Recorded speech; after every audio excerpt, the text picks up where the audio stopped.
Hello, আসসালামু আলাইকুম everyone. কী অবস্থা সবার? কেমন আছেন? আশা করি ভালো আছেন। আমি আব্দুর রহমান চলে আসলাম আবারও পাখি পালন মিডিয়া 24 চ্যানেলে আরও একটা নতুন ভিডিও নিয়ে।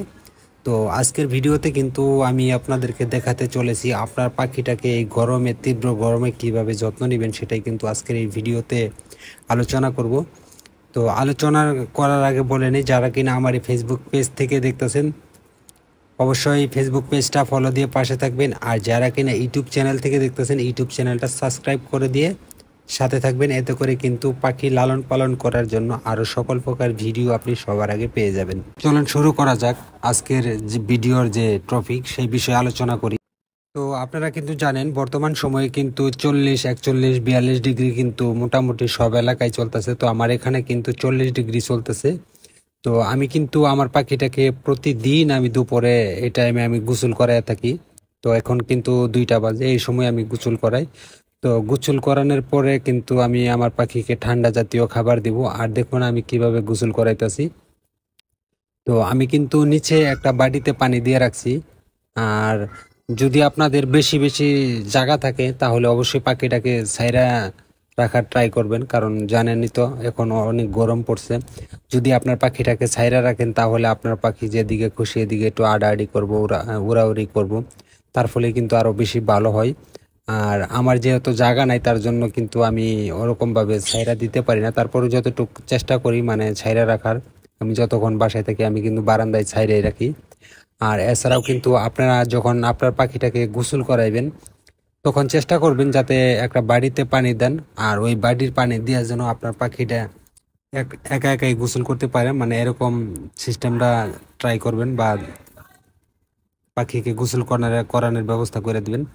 তো আসলে আমার পাখি কিন্তু বাড়িতে ওরকম গোসল করে না, খুবই কম।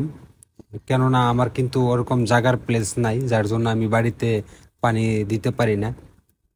তো তারপরও আমি মাঝে মধ্যে পানি দেই। তো ওই পানিতে কিন্তু আমার পাখির গোসল করা হয় না, তার জন্য কিন্তু আমি এই স্প্রে করে কিন্তু গোসল করায় দিই।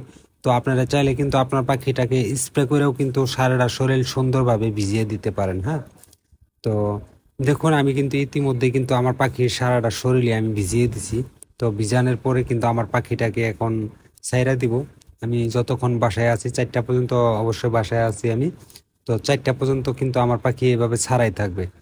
তো এর আগে বলে নেই, তো আপনারা প্রতিদিন মানে এরকম গোসল করাবেন। গোসল করানোর পরে কিন্তু আপনার পাখিকে ঠান্ডা জাতীয় খাবারগুলা দেওয়ার ট্রাই করবেন।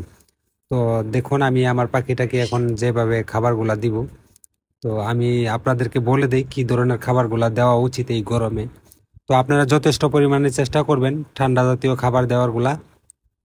তো 1 নাম্বার খাবার হচ্ছে শশা। শশা দিতে পারেন, আপনি রেগুলারই শশা দিতে পারেন এই গরমে। দ্বিতীয় নাম্বার কথা হচ্ছে আপনি ভেন্ডি দিতে পারেন। ভেন্ডিও কিন্তু একটা ঠান্ডা জাতীয় খাবার। আর ভেন্ডি দিতে পারেন, করলা দিতে পারেন, শশা দিতে পারেন, মানে এই ধরনের ঠান্ডা জাতীয় খাবারগুলা দিতে পারেন আপনার পাখিকে। আর বিশেষ করে ট্রাই করবেন যাতে সবজি জাতীয় খাবারগুলাই এই গরমের ভিতরে বেশি বেশি দেওয়ার জন্য ট্রাই করবেন। সো আমি জানি না আমার ভিডিওগুলো আপনাদের কাছে কেমন লাগে। তো সামান্যতম যদি আমার ভিডিও দেখার পর আপনার উপকারে আসে বা ভালো লাগে তাহলে অবশ্যই আমার ফেসবুক পেজ থেকে যারা দেখতেছেন প্লিজ ফেসবুক পেজটাকে ফলো দিয়ে পাশে থাকবেন আর ভিডিওটা শেয়ার করে দিবেন।